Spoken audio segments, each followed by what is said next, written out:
Okay, so now we're gonna make a new adjustment layer, and this is where the effect is gonna be placed on. So we're gonna select the adjustment layer, hit G on our keyboard to open the mask tool, and we kind of go frame by frame where his finger is going. So some shit like this. It doesn't need to be perfect, but so it's like the track where the finger is going.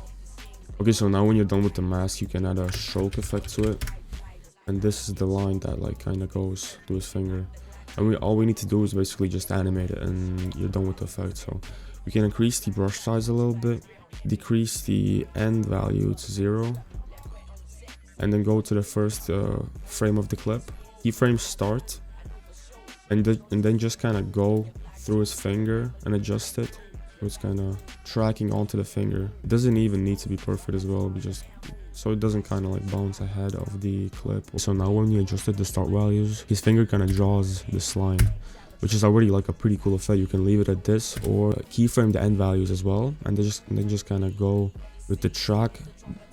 So it kind of fades out when he draws something. It kind of fades out in the back, which looks even better in my opinion. So kind of fades out in the back as he's drawing it.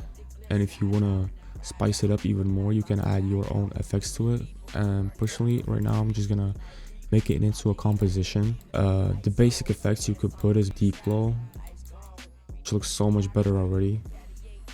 You can add RSMB to this as well, and once you add RSMB, it should add like a little motion blur to it.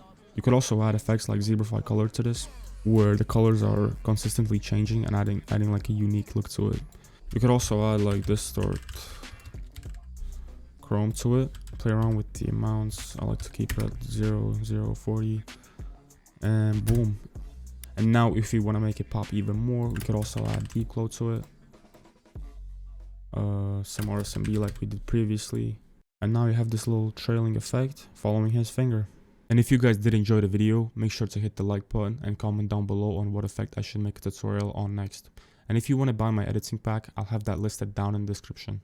It's called VFX Essentials. It has a lot of overlays, presets, etc. to speed up your editing process and make your deadlines faster. I'll see you guys in the next video.